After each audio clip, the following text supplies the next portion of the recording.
Bienvenue pour cet instant des paroles de la vie éternelle avec Marc Joseph. Nous sommes aujourd'hui le 12 novembre 2025.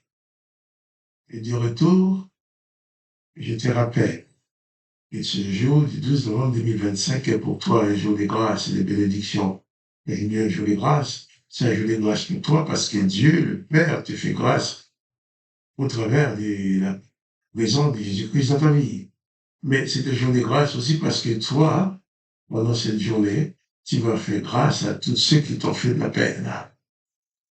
Comme Jésus a dit dans la prière, qui nous a enseigné, pardonne-nous nos offenses, fais-nous grâce de nos offenses, comme nous ferons grâce à ceux qui nous ont offensés.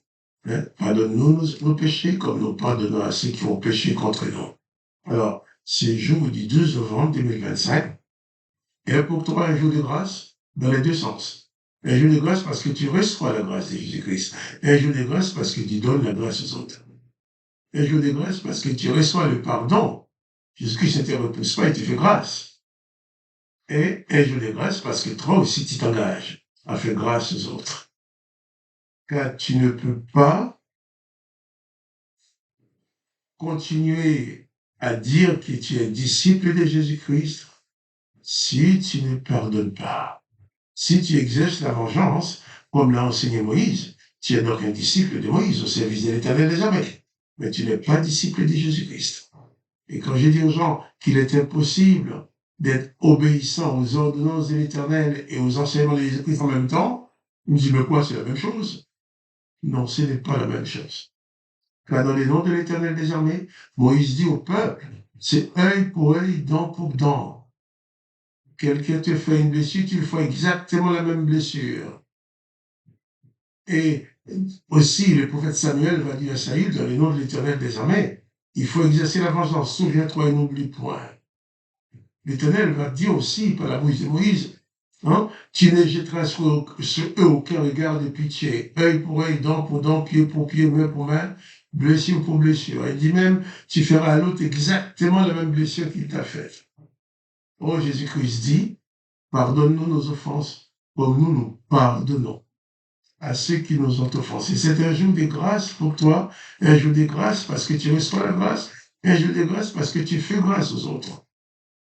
Et c'est dans ce sens-là, Jésus-Christ dit pour toi, qui es son disciple, qui fait grâce comme lui, qui te garde dans sa grâce et qui fait grâce aux autres, Jésus-Christ dit pour toi, je suis avec toi tous les jours jusqu'à la fin du monde. Il faut que tu sois conscient de la présence de Jésus-Christ dans ta vie, conscient de la présence de la grâce dans ta vie. En sorte que si tu es conscient de la présence de la grâce dans ta vie, tu seras toujours en mesure de faire grâce aux autres. Parce que tu deviens tout simplement, comme Jésus-Christ, un dispensateur de la grâce. Personne autour de toi ne pourra jamais agir parfaitement à ton égard. Que ce soit ta femme, tes enfants, ta famille, tes amis, tes collègues de travail. Ils peuvent être très gentils avec toi, mais bons avec toi.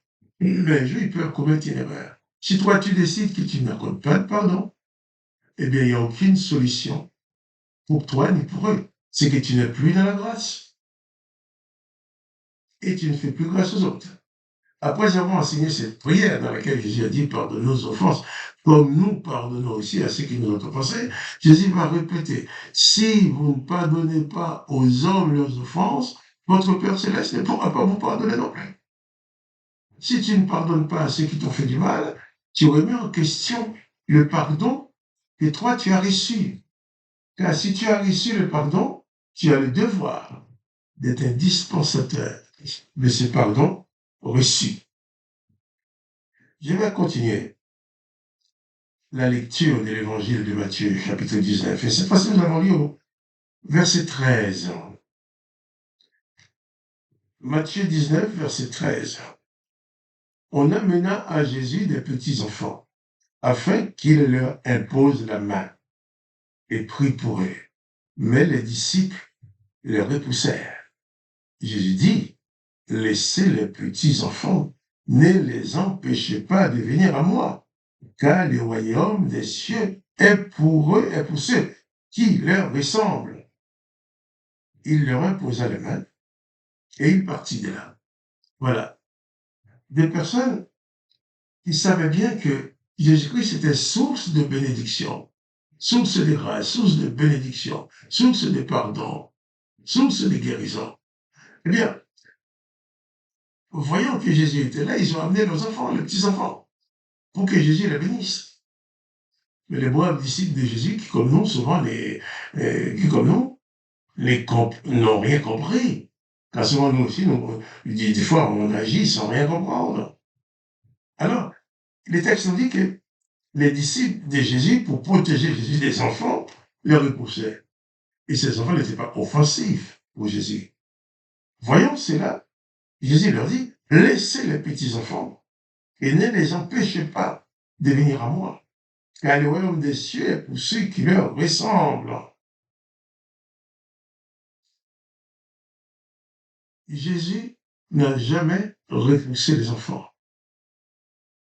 Et Jésus a toujours eu une pensée favorable pour tous les hommes, bien sûr, mais en particulier pour les enfants. Car quand les gens vont lui demander, les disciples, qui est le plus grand parmi nous? Ben, les hommes ont souvent, il faut lui demander, on fait savoir qui est le plus grand parmi nous, qui est le plus considéré. Il va présenter un enfant pour dire, voilà, c'est lui qui ne peut pas être comme cet enfant, n'entrera pas dans le royaume. Et là encore, les enfants, les parents amènent leurs enfants à Jésus, les disciples les repoussent. J'ai dit, il faut laisser les enfants venir à lui. L'occasion pour dire que toi qui as des enfants, il ne faut pas négliger de leur enseigner les paroles de Jésus-Christ. Il ne faut pas négliger de les amener à Jésus-Christ. Bien entendu, souvent, tu enseignes l'évangile à tes enfants. En grandissant, ils font autre chose. Mais là, c'est leurs affaires. Mais toi, tu as fait ton travail. Tu leur as montré le chemin. Et Dieu saura lui-même comment les attraper en route. Ils ont réussi l'évangile de leur enfance. Ils rejettent cet évangile-là. Mais il faut seulement continuer à prier. Dieu saura lui-même comment les attraper, comment les ramener à lui. Mais toi, tes enfants, enseigne-leur l'évangile. Parle-leur de Jésus. Parle-leur du salut. Enseigne-leur la parole de l'évangile dès leur enfance. Jésus dit qu'il faut laisser les enfants venir à lui. Au lieu de les repousser, Jésus leur a imposé la main. Il les a bénis. Et il dit aussi, le royaume des cieux est à ceux qui lui ressemblent. Ne sois pas de ceux qui font du mal aux enfants. Ne sois pas de ceux qui font souffrir les enfants.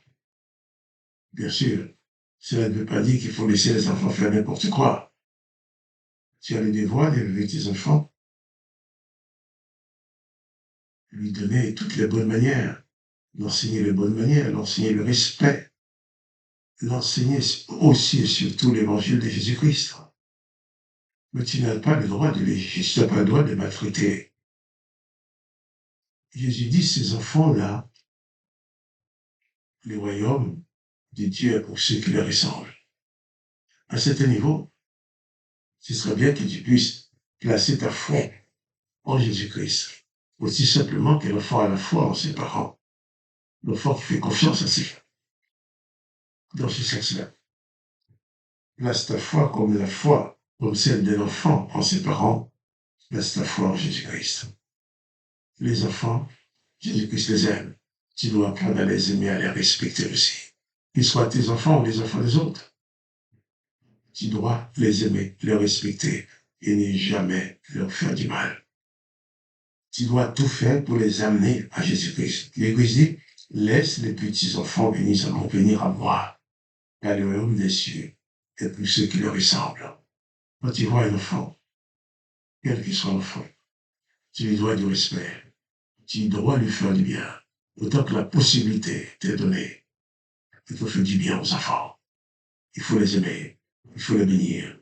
Il ne faut jamais les repousser. Car Jésus-Christ nous dit, le royaume des cieux est pour ceux qui leur ressemblent. Tâche-toi aussi d'avoir la foi comme la foi de l'enfant. Ressembler aux enfants. que tu sois celui qui dispense la grâce à tout le monde, mais que tu puisses avoir une pensée particulièrement, une pensée particulière, je ne vais pas très mal, excusez-moi, pour les enfants. Que le nom de Jésus-Christ soit béni, que toi tu sois béni, que tu sois aussi un bienfaiteur pour tous les enfants que tu rencontres dans ta vie. Et je te dis avec tout cela, à demain, pour les paroles de la vie éternelle.